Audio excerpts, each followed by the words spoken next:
आज हम क्लास 12 की मैक्रो इकोनॉमिक्स का चैप्टर नंबर 12 पढ़ेंगे, बैलेंस ऑफ पेमेंट्स। ठीक है।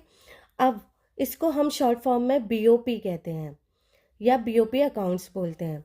तो इसकी मीनिंग्स देखिए, balance of payments is a statement of accounts showing all monetary transactions और economic transactions of a country with the rest of the world during a period of time, generally 1 year. Means एक साल के अंदर अंदर बाहर जितनी भी transactions होती है, मॉनेटरी ट्रांजैक्शन, उस वो सब उसका एक अकाउंट बनता है जिसे हम बीओपी बोलते हैं। बैलेंस ऑफ पेमेंट अकाउंट बनता है। इसमें सारी मॉनेटरी ट्रांजैक्शन, कितना पैसा बाहर गया, कितना पैसा बाहर आया, ये सारी ट्रांजैक्शंस इसमें होती हैं बीओपी अकाउंट्स में। बीओपी अकाउंट्स में मॉनेटरी ट्रांजैक्शंस कौन कौन सी होती हैं, जैसे कि आपका export and import of goods का जितना भी एक्सपोर्ट और इंपोर्ट हो रहा है वो गुड्स, उसको हम विजिबल ट्रेड भी बोलते हैं और मर्चेंडाइज भी बोलते हैं। विजिबल मतलब वो जो गुड्स गया है तो उसको हम, या आया है उसको हम देख सकते हैं। सपोज करो ये एक पेन है, ये मंगाया है हमने बाहर से, इंपोर्ट किया है, तो ये गुड्स से दिखाई दे रहा है।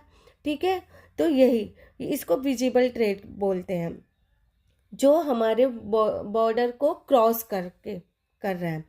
और दूसरा है आपका export and import of services. जितनी भी सर्विसेज होती हैं उनका एक्सपोर्ट और इंपोर्ट हो रहा है, तो वो क्या है, वो भी आएगा। उसको हम इनविजिबल ट्रेड बोलते हैं। कैसे कि वो दिखाई नहीं देती, बस सर्विसेज देते हैं। जैसे कि टीचर टीचिंग कर रहा है, ठीक है, डॉक्टर ट्रीटमेंट कर रहा है, तो ये उसको क्या बोलेंगे, इनविजिबल ट्रेड। ठीक है। तीसरा है आपका international sale and purchase. Financial assets, जितनी भी बाहर आप फाइनेंशियल एसेट्स ले रहे हो या सेल कर रहे हो या परचेज कर रहे हो, वो सब आएगा। फोर्थ आपका आएगा इंटरनेशनल सेल परचेज में, जैसे कि रियल इस्टेट, आप वहाँ कोई प्लांट खरीद रहे हो, मशीनरी खरीद रहे हो, वो लैंड खरीद रहे हो, तो ये सारी चीज़ें, ये सब किस में आएगा, आपका बीओपी अकाउंट में। ठीक है ना।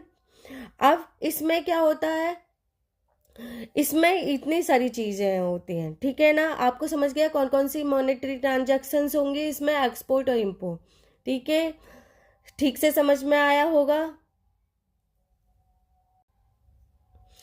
तो इसमें विजिबल ट्रेड होता है, इनविजिबल ट्रेड होता है, फाइनेंशियल एसेट्स का एक्सपोर्ट इंपोर्ट, इन सब का भी एक्सपोर्ट